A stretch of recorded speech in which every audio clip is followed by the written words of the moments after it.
Bismillahirrahmanirrahim. Assalamualaikum warahmatullahi wabarakatuh. Seperti janji sebelumnya, saya akan membuatkan video pembelajaran untuk menjelaskan terkait bagaimana langkah-langkah untuk membuat distribusi frekuensi. Di sini sudah dijelaskan bahwa tahapan pertama adalah menentukan range atau rentang. Itu bisa diperoleh dari data terbesar dikurangi dengan data terkecil. Kemudian yang kedua adalah menentukan banyak kelas interval atau disebut juga dengan K. Banyak kelas interval ini jumlahnya adalah sejumlah bilangan bulat. Karena banyaknya kelas interval ini menunjukkan jumlah baris atau jumlah kelas yang terbentuk dari sebuah distribusi frekuensi, sehingga jumlahnya adalah bilangan bulat. Maka jumlahnya itu pasti adalah 2, 3, 4, 5, 6, 7 dan seterusnya. Rumusannya bisa dihitung dengan K sama dengan 1 ditambah 3,3 log N. N itu adalah jumlah datanya atau jumlah pengamatan atau jumlah sampel. Kemudian langkah berikutnya adalah menentukan panjang kelas interval atau P. Panjang kelas interval ini bisa berupa bilangan bulat atau bisa juga berupa bilangan desimal, tergantung pada datanya. Kalau datanya adalah misalkan hasil pengukuran tapi dalam bentuk atau kalau datanya adalah jumlah misalnya. Jadi kalau jumlah berarti 10, 20, 30, 25, 27 dan seterusnya, maka berarti panjang kelas itu juga adalah bilangan bulat.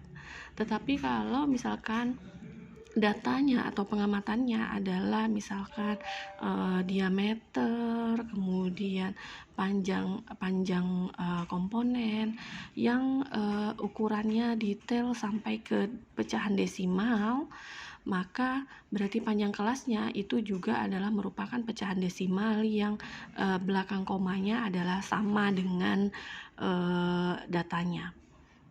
Ya, jadi kalau data pengamatannya misalkan adalah 2,5, 2,7, 2,9, maka panjang kelasnya juga satu angka di belakang koma.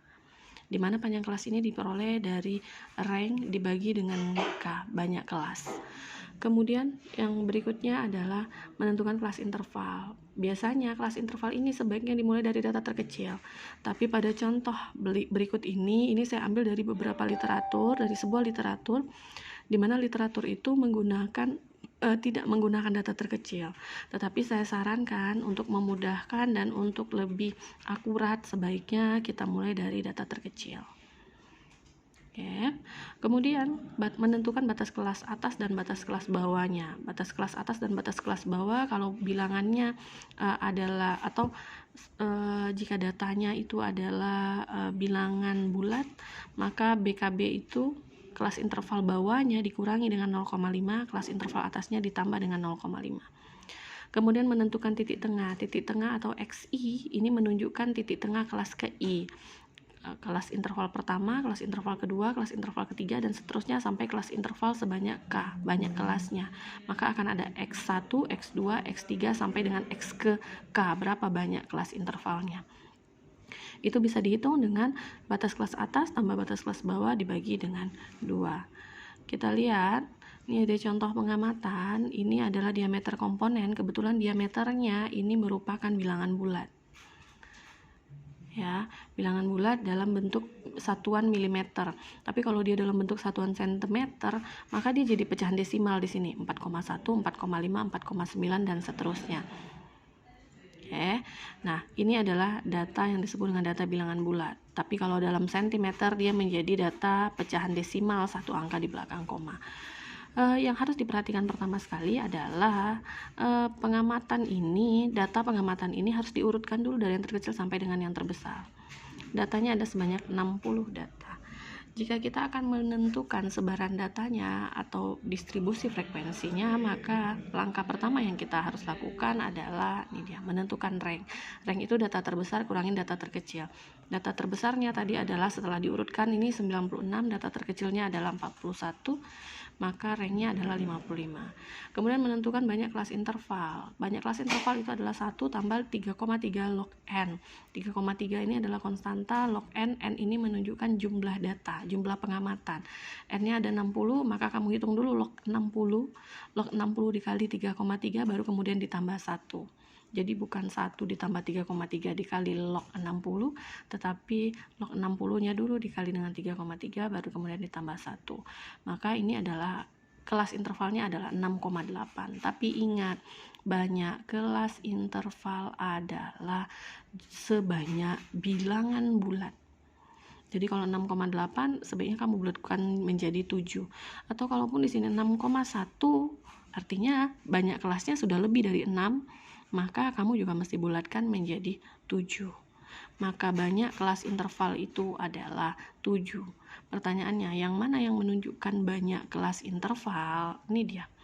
Maka ini yang tadi dihitung sebanyak 7 kelas. Ini kelas pertama, kelas kedua, kelas ketiga, kelas keempat, kelas kelima, kelas keenam, kelas ketujuh. Maka ada 7 kelas interval. Kemudian menentukan panjang kelas interval atau P, itu adalah rank dibagi dengan K. Ranknya tadi 55 dibagi dengan 6,8, maka panjang kelasnya adalah 8,09. Nah, tetapi ini dibulatkan menjadi 9. Kenapa nggak dibulatkan jadi 8? Khawatirnya tidak semua data masuk ke dalam kelas interval nanti kalau dibulatkan menjadi 8. Oke, kenapa ini dibulatkan menjadi 9? Kenapa nggak jadi 8,09? Kenapa tidak jadi 8,1 misalkan? Karena panjang kelas itu juga tergantung kepada datanya. Kalau datanya adalah bilangan bulat, maka panjang kelasnya sebaiknya juga dibulatkan.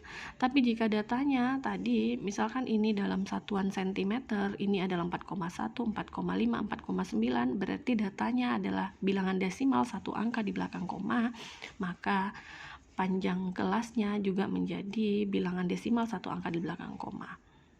Oke, jika data bilangan satu angka belakang koma, maka P-nya jadi 8,1. Tapi ini datanya adalah bilangan bulat, maka P-nya menjadi 9. Yuk kita lihat. Langkah berikutnya adalah membentuk tabel distribusi frekuensi. Biasanya ini sebaiknya dimulai dari data yang paling kecil, tapi bisa juga tidak. Seperti contoh ini, data yang paling kecilnya adalah 41, tapi ini dimulai dari 40. Ini saya ambil dari literatur, dari buku Sujana, karangan Sujana. Tetapi saya sarankan mungkin lebih tepat jika kelas intervalnya kita mulai dari data terkecil. Tapi kita ikuti saja teori ini, ya. Tapi untuk berikutnya sebaiknya kamu mulai dari data terkecil saja. Nah, kalau ini dia mulai dari 40, maka bagaimana membuat kelas interval ini? Kita mulai dulu dari data terkecil tadi atau dari 40, maka perhatikan kembali panjang kelasnya tadi 9, maka inilah yang panjang kelas. Ini ditambah 9, ini ditambah 9, ini ditambah 9, kesini ditambah 9, ditambah 9, ditambah 9. Maka ini menunjukkan panjang kelas yang tadi kita udah hitung sebelumnya, ini dia 9. Maka panjang kelasnya berarti tadi kan datanya baru ada 40. Maka di sini kalau 40 ditambahin 9 jadi 49, ditambahin 9 jadi 58, ditambahin 9 jadi 57, ditambahin 9 jadi 76, ditambahin 9 jadi 85, ditambahin 9 jadi 94. Sebanyak berapa kali? Sebanyak 7 kali. Kenapa? Karena kelas intervalnya tadi adalah 7. 1, 2, 3, 4, 5, 6, 7. Jika sudah terbentuk 7 ke bawah, maka kamu tinggal bentuk ke sampingnya berapa. Kalau di sini 49, berarti di samping sini adalah 48. Kalau di sini 58, berarti di sini 57. Kalau di sini 67, berarti di sini 66, dan seterusnya. Sebenarnya panjang kelas interval itu adalah berapa banyak bilangan yang ada di dalam sini yang memuat, yaitu kalau dihitung ada 40, 41, 42, 43, 44, 45, 46, 47, 48, maka ada 9 data, ada 9 nilai yang berada pada kelas interval ini, yaitu nilai dari 40 sampai 48. Maka sebenarnya itu yang disebut dengan panjang kelas. Jadi ada 9 nilai di dalam ini. Atau kalau kita mau mudah, yang hitungnya ini ditambahin 9 ke samping. Ke bawah. Ditambahin 9 ke bawah. Ya. Kemudian langkah berikutnya adalah menentukan frekuensi. Frekuensi ini bagaimana menentukannya? Kita lihat pada data. Ada berapa banyak data kita yang berada pada kelas ini? Pada 40 sampai 48. Jadi ini dibacanya 40 sampai dengan 48. Pada 40 sampai 48 ada berapa banyak data pengamatan kita? Ini dia. dari 40 sampai 48, maka ada 2, yaitu ini dan ini. Maka frekuensinya menjadi 2. Kemudian berikutnya 49 sampai 57, ada 9. Yang mana ini dari 49 sampai 57. Dari 49 sampai 57 berarti 1, 2, 3, 4, 5, 6, 7, 8. Ada 8. Yang 56 ini tetap dihitung 2 kali. Karena kalau kamu tidak hitung 2 kali, jumlah datanya nanti jadinya bukan 60. Oke, dan seterusnya. Ini dia. Maka setelah kamu menentukan frekuensi, pastikan kembali jumlahnya adalah sebanyak datanya. Kemudian berikutnya tadi menentukan batas kelas bawah dan batas kelas atas. Ini batas kelas bawah dan batas kelas atas tergantung jenis datanya, apakah bilangan bulat atau desimal. Kalau di sini bilangan bulat, maka batas kelas bawahnya dikurangi dengan 0,5, batas kelas atasnya ditambah dengan 0,5. Ini kurangi 0,5, jadinya ini ditambah dengan 0,5, jadinya ini. Tapi kalau datanya di sini adalah 4,0 sampai 4,8, maka batas kelas bawahnya harus ini dikurangi dengan 0,05, sementara ini ditambah dengan 0,05 dan seterusnya.